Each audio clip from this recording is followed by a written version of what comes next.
irmãos, é isso aí, mais uma aula. Amém? Vamos lá? Olha nós aqui outra vez. Irmãos, hoje nós vamos falar a respeito da igreja de Pérgamo. Amém? E nós vamos ver qual período da igreja essa igreja ela se refere, tá? Qual período da história da igreja a igreja de Pérgamo se refere. Amém? Vamos lá. Ao anjo da igreja que está em Pérgamo, escreve isto. Está em Apocalipse 2, do 12 ao 13, tá? Aliás, 2 ao 13 nós vamos falar de vários textos, na verdade é do 12 ao 17, tá, irmãos? Apocalipse 2, do 12 ao 17, amém? Vamos lá. Ao anjo da igreja que está em Pérgamo, escreve: Isto é aquele que tem a espada aguda de 2 fios. Conheça as suas obras e onde habitas, que é onde está o trono de Satanás. E retens o meu nome e não negaste a minha fé. Ainda que nos dias de Antipas, minha fiel testemunha, o qual foi morto entre vós, aonde habita Satanás. Mas algumas poucas coisas tenho contra ti, porque tens lá os que seguem a doutrina de Balaão, a qual ensinava Balaque a lançar tropeços diante dos filhos de Israel, para que comessem dos sacrifícios da idolatria e fornicassem. Assim tens também os que seguem a doutrina dos nicolaítas, que eu odeio. Arrepende-te, pois, quando não, em breve virei a ti, e contra eles batalharei com a espada aguda da minha boca. Quem tem ouvidos, ouça o que o Espírito diz às igrejas. Ao que vencer, darei de comer do maná escondido, e dar-lhe-ei uma pedra branca, e na pedra um novo nome escrito, ao qual ninguém conhece, senão aquele que o recebe. Amém? Irmãos, nós vimos na aula passada que a igreja de Esmirna, ela representa o período da igreja perseguida, ok? Que esse período da igreja foi o período desde o ano mais ou menos, por volta aí do ano 30, mais ou menos, 35, 40 mais ou menos da igreja, até 313, tá? Que era um período que esse período flutuou entre tranquilidade e perseguição, tranquilidade e perseguição, tranquilidade e perseguição, mas a perseguição sempre era maior que a tranquilidade para o povo, né? Para o povo cristão, tá? Para os cristãos da primeira igreja lá. Aí o que aconteceu? Em 313 depois de Cristo, esse cara aí, o Constantino, ele tornou-se o primeiro imperador cristão. Se você quer entender melhor qual foi o impacto do imperador de Constantino, o imperador romano, tornar-se cristão, dá uma olhada lá no chifre pequeno de Daniel, que a gente vê o impacto disso na aula do chifre pequeno de Daniel. A gente vê qual que é o impacto disso daí na história da igreja. O que isso provocou na história da igreja? Basicamente, o que aconteceu? Constantino ele acabou com a perseguição aos cristãos.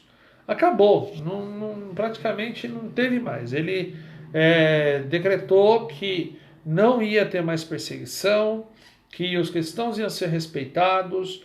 Ele fez uma série de outras reformas importantes também, mas principalmente ele tornou-se cristão. Ele tornou-se cristão. Mas na verdade Constantino tornar-se cristão foi muito mais uma jogada política do que propriamente uma jogada de conversão genuína. Ok? De conversão genuína. Depois olha lá lá em Apocalipse e Daniel, que vocês vão ver lá o que aconteceu aí, o chifre pequeno, etc, etc. Não vai entrar nesses detalhes, não. Tá? Olha lá na aula. Ok. E o que Constantino fez? Ele fundiu a igreja e o Estado. O que aconteceu? A igreja que antes o cristianismo antigamente era perseguido, ele acabou se juntando com o Estado. As coisas começaram a se confundir. Começou uma confusão, uma junção tão grande que o imperador, ele era considerado, ele tinha um título de sumo pontífice. Você conhece esse título aí de sumo pontífice em algum lugar do cristianismo? De novo, olha lá o chifre pequeno de Daniel que você vai ver, só que tá lá a explicação. Não vou falar mais isso. Vamos lá? O sumo pontífice, ok?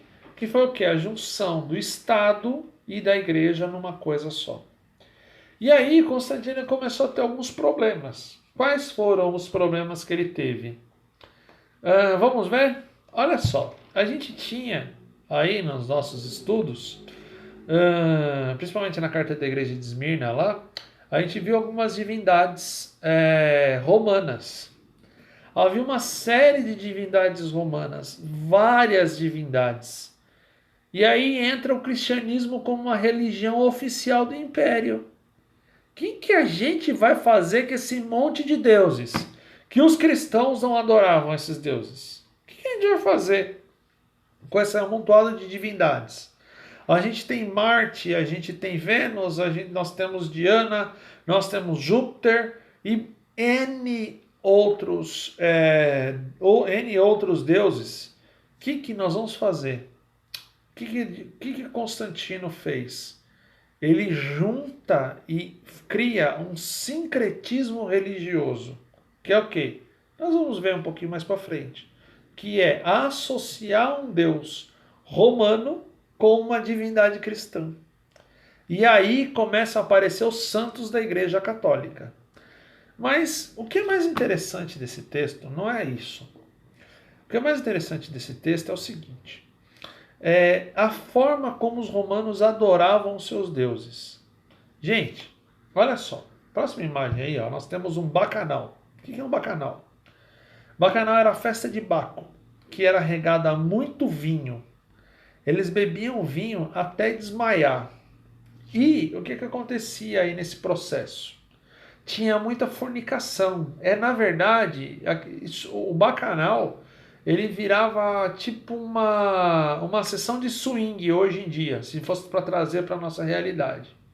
Era homem com homem, mulher com mulher, marido com a mulher do outro, um homem com a mulher do outro cara e outro cara com a mulher do outro e criança, e era uma bagunça, era a coisa mais nojenta. E tipo assim, pegou um, depois pega o outro e é tudo liberado e tá tudo bem, tá tudo certo. Por quê? Era a festa da libertinagem. O carnaval, ele não deriva de bacanal, tá? Bacanal é uma coisa, carnaval é outra. Só que o fundo é o mesmo. A base é a mesma, não muda pouca coisa. Porque, assim, a estrutura muda muito pouca coisa, quase nada, ok? E aí o que acontece? No texto, Jesus fala uma coisa muito interessante. Vamos ver? Olha só. Ele fala da doutrina de Balaão, ok? Que fazia com que os filhos de Israel comessem dos sacrifícios da idolatria e fornicassem. As divindades, os cultos romanos eram todos regados a muita comida, muito banquete e muita fornicação. Era basicamente isso. E o que nós vamos fazer com esses deuses cristãos? Aliás, com esses deuses romanos. Nós vamos pegar esses deuses romanos e nós vamos transformar em divindades cristãs. Por exemplo, o deus Marte acabou virando São Jorge. O deus Netuno acabou virando São Telmo. O deus Baco acabou virando São Vicente. Olha só, não é da praia não, mas acabou virando São Vicente. A divindade das uvas, o protetor dos vinharais. E na época havia uma mistura no culto. O que acontece? Tinha um grupo de pessoas que se tinham convertido ao cristianismo, só de fachada. Na hora que eles iam prestar o culto deles, eles faziam as mesmas coisas que eles faziam com essas divindades romanas. Não mudava nada. Era tudo muita comida e muita orgia. E aí o que acontece nessa janela de tempo? O Senhor Jesus fala, eu odeio a obra lá de Balaão. Por quê? Está fazendo o errado, está achando que através de um êxtase físico, você vai alcançar a divindade, não é verdade. E Jesus fala muito a respeito disso e bate muito contra, e fala que ali era o trono de Satanás. Por quê? Porque o que acontece? A figura do sumo pontífice, ela acaba tomando a figura do imperador romano, chamado de sumo pontífice, ele acaba trocando de lugar com a figura do próprio Papa. E o Império Romano, que foi engolido depois, mais à frente, pelos bárbaros, ele acaba mudando de perfil, deixando de se tornar uma estrutura política para se tornar uma estrutura religiosa, onde o Estado e a Igreja são uma única entidade. O próprio Vaticano é assim. O sumo senhor do Vaticano, quem que é? O Papa. Então é muito interessante que essa igreja, ela fala do período da igreja, essa carta fala do período da igreja, enquanto igreja e Estado uma coisa única. Só que aí Jesus fala o seguinte: ao que vencer, eu darei uma pedra branca com um novo nome. E comer do maná escondido. Olha só como que Deus faz. Lá nas festas pagãs, era tudo regado a muita comida. E o que o Senhor Jesus fala? Ó, aquele que vencer, que se manter fiel até o fim, eu vou dar de comer do meu maná, que o meu maná está escondido. Então Jesus vai abençoar e dar graça com aquilo que ele guardou para aqueles que vencerem. E não de coisas fugíveis, que banquete, encher a cara, encher a pança de comida, fazer orgia, essas coisas, nada disso. E ele vai dar uma pedra branca, por quê? Porque quando o cristianismo ele é adotado como uma religião do Estado, e ele acaba fundindo o Estado e a religião numa coisa só, todo mundo passa a ser cristão. No Império Romano, aquelas classes que nós tínhamos visto na última aula, elas praticamente deixam de existir ou elas mudam de configuração, aonde todo mundo só tem um nome: cristão. O cara ele é cristão na cara e pagão na alma. Por fora é cristão, por dentro é pagão. E o que Jesus faz? Como uma presunção de inocência, porque num tribunal romano, uma das formas de demonstrar a presunção de inocência de um réu era através de uma pedra branca. Como uma presunção de inocência, mostrando que você realmente era fiel na sua alma, na sua vontade de servir, naquela vontade visceral de servir ao Senhor de forma certa, de acordo com o culto segundo Deus. O que acontece? O Senhor Jesus vai dar uma pedrinha com um novo nome, que não é um nome de cristão só por fachada, mas é um cristão de fato, real. Um cristão que realmente ele vive o Evangelho. Algumas coisas da fusão, só uma coisa, aliás, duas coisas boas aconteceram na igreja e o Estado fundirem-se. O primeiro deles acabou com a perseguição. E o segundo deles, houve a primeira montagem do cânon bíblico, que a gente conhece hoje, o cânon bíblico, que é o quê? Que formou a estrutura da Bíblia que nós conhecemos. Porque até o concílio, acho que o concílio de Nicéia, por exemplo, cada região do mundo romano adotava um formato de evangelho, aceitava livros e rejeitava outros. E pela igreja ter fundido com o Estado falou: não, é isso aqui que tem que ser, e acabou. E acabou. Acabou. Quem mandava era o imperador, pronto, acabou. Tanto é que o imperador Constantino, ele ficou tão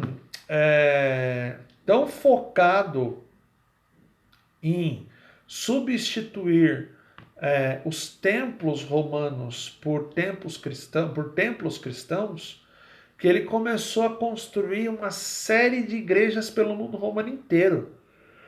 A mãe dele construiu 90% das igrejas que estão em Jerusalém até hoje. As igrejas mais antigas, anteriores até mesmo ao período medieval. E Constantino faz o seguinte, ele constrói a maior catedral, a maior basílica até então, que depois viria a tornar-se a Basílica de São Pedro, lá em Roma, lá no Vaticano. E é isso. A igreja de Pérgamo nada mais, nada menos que a igreja e o Estado sendo um único ente. Ok? E nós vamos ver até quando, na próxima aula, durou essa situação e até quando isso daí e o que Deus fez para mudar essa história. E eu vou garantir uma coisa para você, muito dessa história está vinculada à nossa história hoje. Que Deus possa abençoar a sua vida poderosamente e que você tenha um dia abençoado, um tempo com o Senhor abençoado. E eu espero você na próxima aula. Que Deus abençoe a sua vida.